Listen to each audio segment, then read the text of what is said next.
Okay guys, welcome back. Today we are going to work on the Chevy that's been sitting for probably like a year. We drive it here and there, but the issue is it needed a window frame or a window regulator. The day I bought the black RS, it died out, so that'd be a year ago, and probably been a week.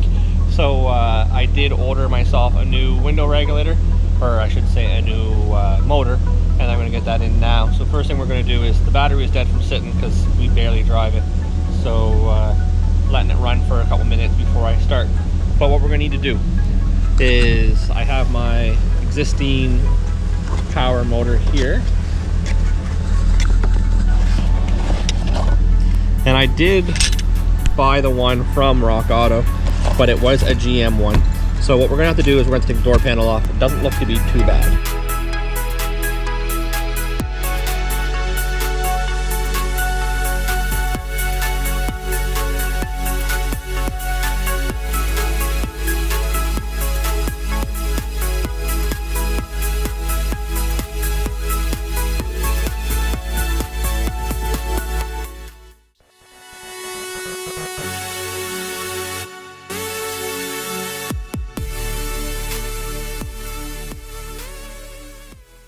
I really don't know if there's an easier way to do this. Usually what happens when regulators are gone, I'd take the glass out, undo the regulator, pull it out as one, change the regulator. It's not too often the motor is separate. Usually just buy a full regulator. For some reason this comes just as the motor that bolts to the regulator.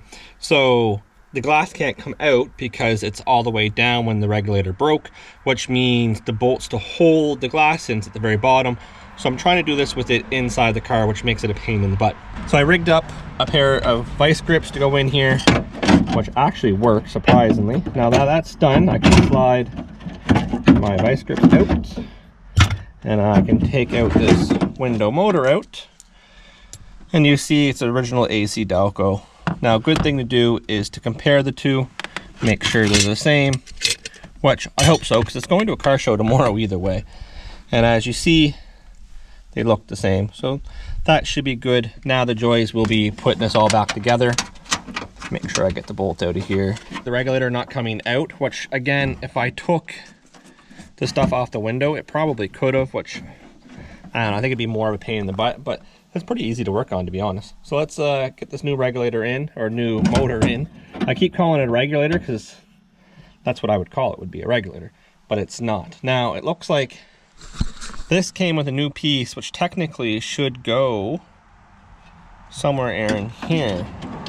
I don't know if it replaces that or stays with that. I think it stays with it. Huh.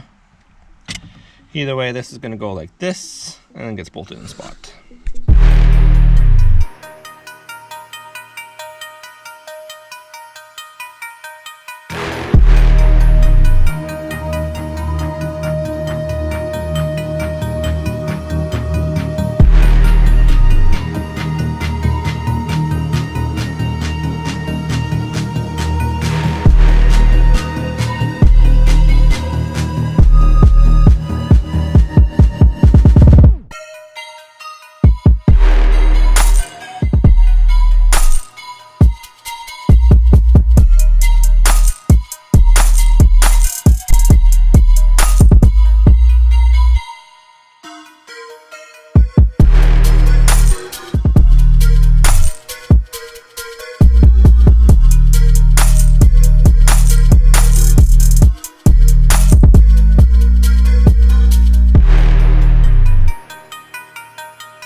Okay guys, so the window regulator's 3/4 the way in that you see, and what I noticed was the plug going to the window motor is actually broken, so I don't think it needed a regulator.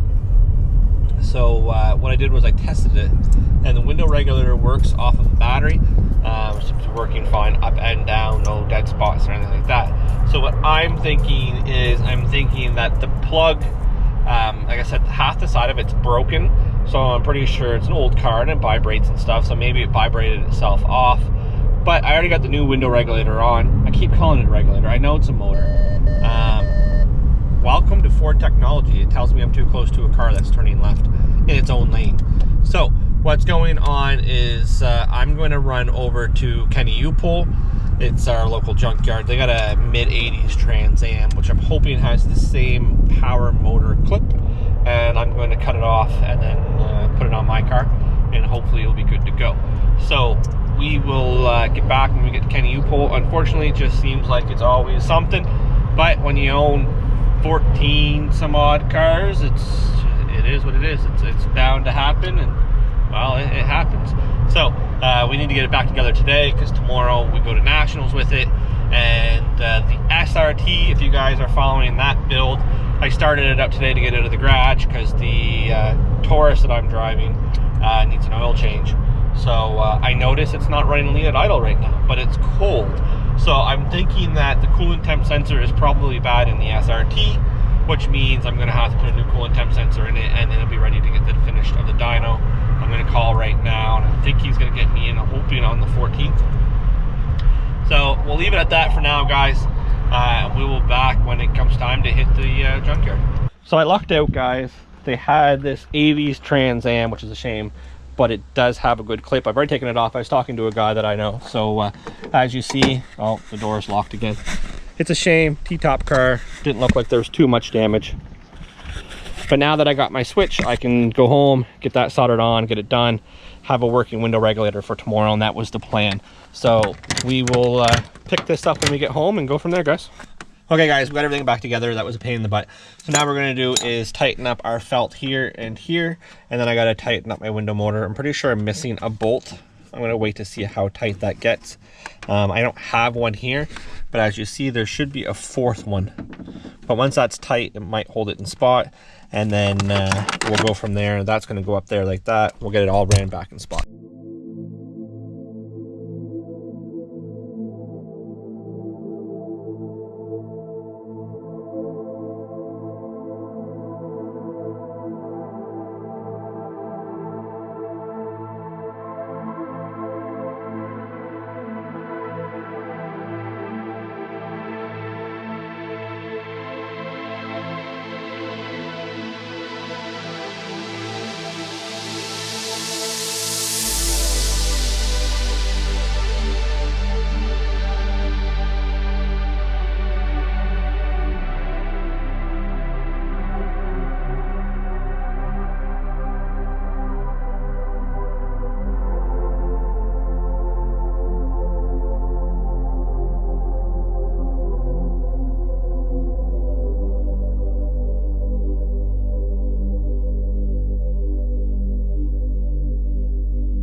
And like that, guys, we do have ourselves a working window regulator. As you see, goes up and down like it's supposed to. Battery's pretty well dead from the car sitting, but I'm going to call it a day at that. It's back together. I'm going to clean up my tools, and then tomorrow I can clean the car and get ready for the car show. Now, I am, as you see down here, it's a little loose. I need to take that clip out, probably glue it and fix that. I think this is probably the only car show this car is going to this year, so I'll wait. All this is going to be disassembled for paint, and I'm thinking probably an LS swap at the same time. So leave a comment down below if that's something that you guys want to see, an LS swap 3rd gen. You know, maybe shoot for 400 horsepower. Don't want to go too crazy because it is a convertible and it's all original. So I'm thinking maybe just a big dirty cam and some headers and, you know, nice little tune and go from there. Like always, guys, if you're new to the channel, subscribe, turn on post notifications, and I'll catch you next time. Peace.